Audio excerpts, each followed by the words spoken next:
Hello YouTube, it's me Bridget. I'm back again. I hope you guys enjoyed my video of me earlier just taking a little walk with my little boy. I stopped and just talked to you guys for a few minutes. But so I wanted to do a quick little video on something that I was talking about yesterday. I was telling you guys like a little mini story time about my son and how it's been not even a full month that I have gotten his autism diagnosis, right? And I was also talking about why I decided to call my YouTube channel Bridget and Justin Starting from Scratch, right? Okay, so and then I was telling you a little bit about just a lot of different things have been going on, you know, not even just in the last year, like the last few years, that, you know how things happen and you're like in a place in life where you just let things be because you're just so busy and overwhelmed getting things done that you let certain things go and you just let them be. You know, it's not like you're happy or sad or fully thriving or fully not. You just like kind of are. You're just like in this space where you're just trying to get things done as much as you can, the things that matter, the things that count the most, right? Well, I feel like I kind of spent my life like in go mode, and also in a mode where there were certain things that I neglected. You know what I mean? So my channel name, and hopefully we can get into these things more, Bridget and Justin Starting from Scratch. I said it was metaphorically, and it's literally, it's just like, I just feel like we're starting over, like in so many new ways, and I'm so excited. I'm so happy just to have some clarity, like in some direction within myself, and not like, sometimes there's just so much going on like in life and within a person's life and household and family and stuff like that. So it's just nice to have some like peace and some clarity on the directions that I just want to go into. But let me just say this. Now, from my experience with my son, I told you it has been not even a month that I have had his autism diagnosis. However, I explained that, you know, we thought early on he could have autism. There were some signs there. But when kids are little, you just really just don't know. You know what I mean? You just really, they're funny, they're cute. You just don't know. There's just, it's not an easy diagnosis. So anyways, in my case, early on, my son was not meeting his milestones. And you know how when you go to the doctors and you fill out that little like iPad thing or like a paper, and they ask you, it's like a questionnaire, like, is your son meeting this milestone, that milestone, you know, and stuff like that. It became like every time we went to the doctors, I'm like, he's not necessarily meeting these, you know what I mean? And so early on, I caught on though, you know what I mean? Like, because you figure you only see a pediatrician not that much. Like, even through when your child's young, you don't, the baby doesn't go to the pediatrician unless there's a reason. And the pediatrician only sees your child for a certain amount of time. So, you know, the best person that knows your child is the parent, you know, the mother usually, or the father, or both, you know, the parents, whoever spends the most time with the child. In my case, that was me. So early on, you know, I was just like, okay, you know, and then they say, you know, you don't compare one child to the next child. Everybody does things different on their own time and stuff like that, and which I totally agree. And this is for every child. You know what I mean? I feel like comparison in general is the thief of joy. You know what I mean? We're all our own individuals, and we all do things and feel and grow at our own times. We're all very special and unique. We're all God's children, right? So with my son in particular, he wasn't meeting his milestones. So I was actually, bringing it up to the doctor. What can I do?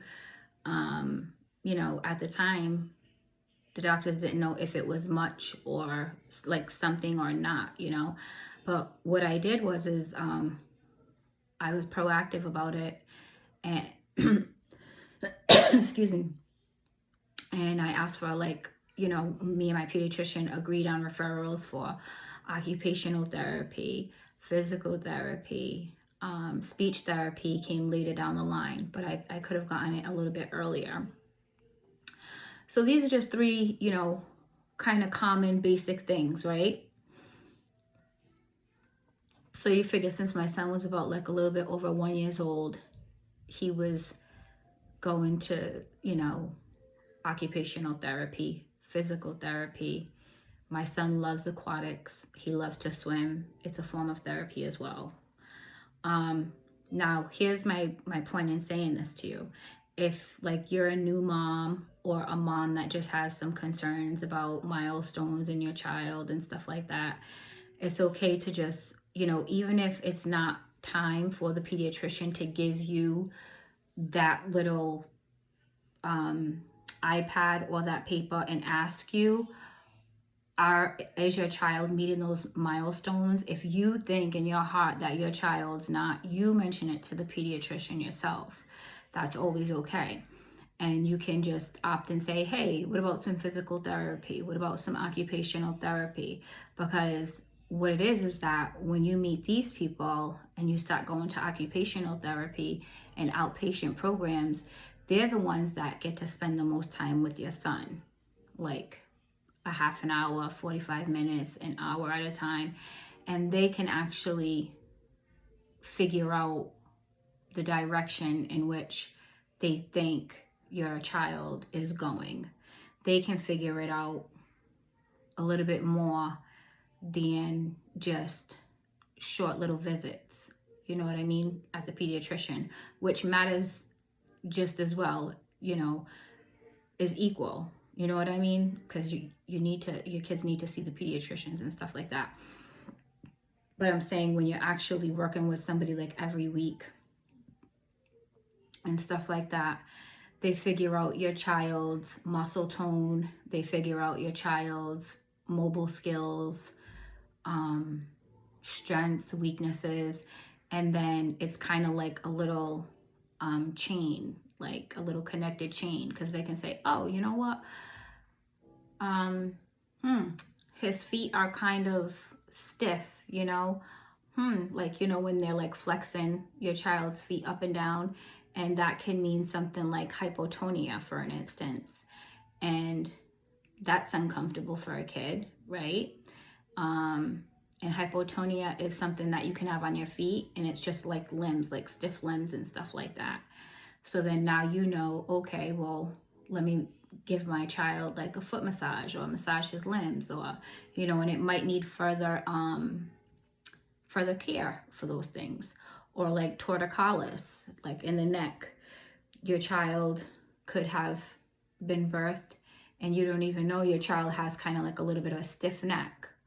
Well, that's what the therapists are there for. They figure that out more when they're assessing your child and playing with your child and doing their work with your child while you're on a visit.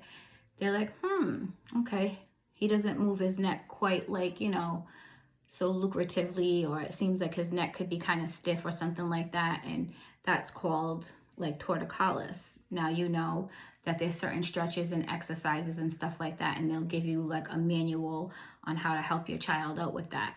So the only thing that I'm saying is that knowing things early on and figuring things out for yourself taking matters into your own hands is always a good thing, and not wait until the last minute. See, so my son got diagnosed with autism at 5 years old, but my son has also been almost all of his life in different kind of therapies.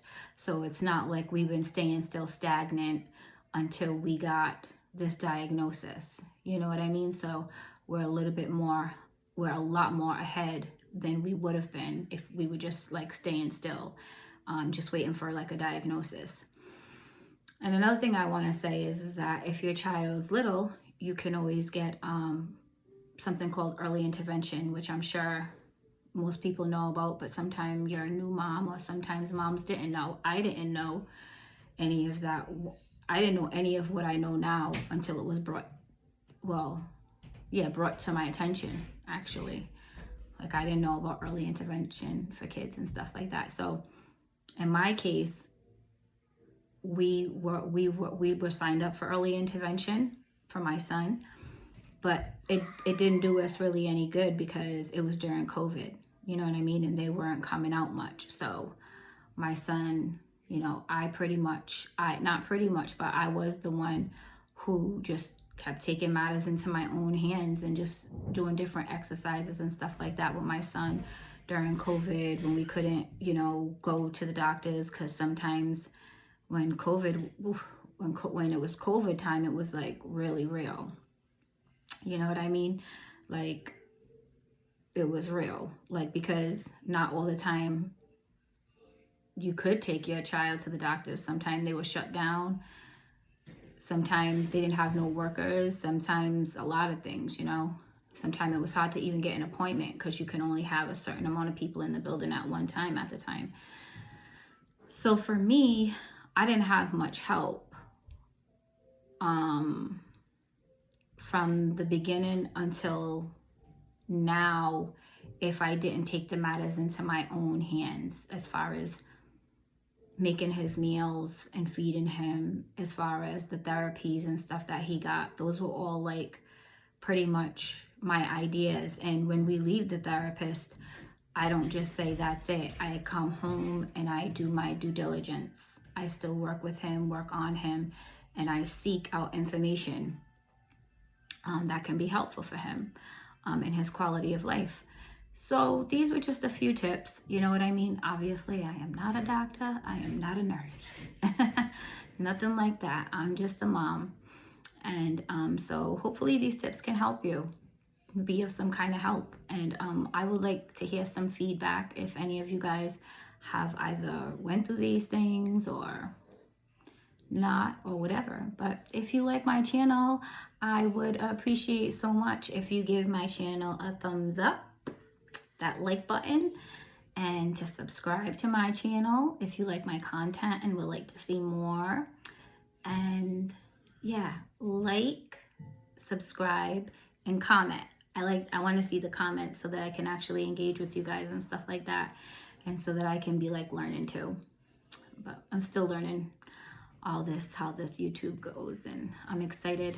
It's actually been feeling good. It's kind of like an outlet for me. Like, even though it's not even been a week, it's an outlet. And I'm happy. And also, like, if any of you guys feel like anyone, moms, dads, families, feel like, oh, I don't know if I want to stop my channel because of this, because of that, you know, I'm insecure about this or that or something like that. Because that was me for a long time. I never found the right time to stop my channel until one day I just started it, and I didn't even plan to start it. It just kind of like happened. But that's another story too. So I got lots of them, but they're all real and they're all genuine. They're all sincere. So I hope to hear from you guys. All right. Have a lovely evening. Have a lovely Saturday, and be safe. Blessings.